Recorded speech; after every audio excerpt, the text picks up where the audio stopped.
ભુજ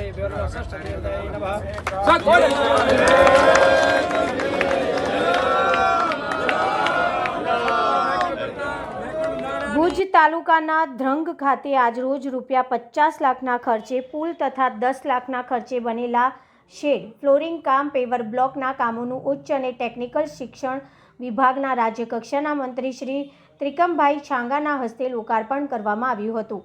ધ્રંગ ખાતે આયોજિત લોકાર્પણ સમારંભમાં રાજ્યકક્ષાના મંત્રીશ્રીએ જણાવ્યું હતું કે મેકરણ દાદાની આ પવિત્ર ભૂમિમાં દર વર્ષે યોજાતો મહાશિવરાત્રિનો મેળો કચ્છના લોકજીવનની ઝાંખી છે।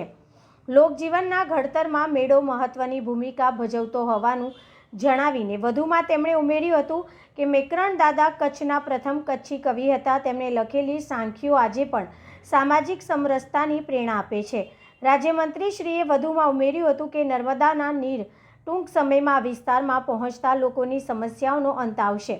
આ સાથે તેમણે રાજ્ય સરકાર દ્વારા વિસ્તારમાં ઊભી કરાયેલી આરોગ્ય, રસ્તા, વીજળી સહિતની સુવિધાનો ઉલ્લેખ કરતા આગામી સમયમાં હજુ પણ વિકાસના કામો કરવામાં આવશે તેવી ખાતરી ઉચ્ચારી હતી। રાજ્યમંત્રીએ જણાવ્યું હતું કે સ્ટેટ હાઈવેને જોડતા પુલના લોકાર્પણથી અહીં આવતા ભાવિકોની સુવિધામાં વધારો થશે। તેમણે આ પ્રસંગે નાગરિકોને રાજ્ય તેમજ ભારતના વિકાસમાં સહયોગ આપવા માટે અનુરોધ કર્યો હતો। આ યાત્રાધામના વિકાસ માટે રાજ્ય સરકાર કટિબદ્ધ હોવાનું જણાવીને સાંસદ શ્રી વિનોદભાઈ ચાવડાએ જણાવ્યું હતું કે આગામી સમયમાં આ વિસ્તાર તેમજ આ પવિત્ર ભૂમિ માટે ખૂટતી તમામ વિકાસની કડીઓને રાજ્ય સરકાર પૂર્ણ કરશે। તેમણે અહીં અદ્યતન લાઇબ્રેરી બનાવવા માટે ગ્રાન્ટની જાહેરાત સાથે વધુ સહયોગની જરૂર હશે તો તે પણ આપવા માટે ખાતરી ઉચ્ચારી હતી। આ સાથે તેમણે વધુમાં ઉમેર્યું હતું કે વડાપ્રધાનશ્રીની દીર્ઘદ્રષ્ટિથી કચ્છમાં નર્મદાના નીર આવ્યા બાદ ઝડપભેર કામો થઈ રહ્યા છે। આ વિસ્તારમાં પણ નર્મદાના પાણી પહોંચતા વિસ્તાર પણ હરિયાળો બનશે। વડાપ્રધાનશ્રીના નેતૃત્વમાં કચ્છમાં થયેલા વિકાસની વાતો કરતા તેમણે જણાવ્યું હતું કે છેલ્લા 25 વર્ષમાં કચ્છનો વિકાસ પ્રેરણારૂપ થયો છે, જેનાથી લોકજીવન ધોરણ બદલાયું છે। ત્યારે આવનારા સમયમાં રાજ્ય સરકાર વધુ વિકાસના કામો કરવા માટે સંકલ્પબદ્ધ છે।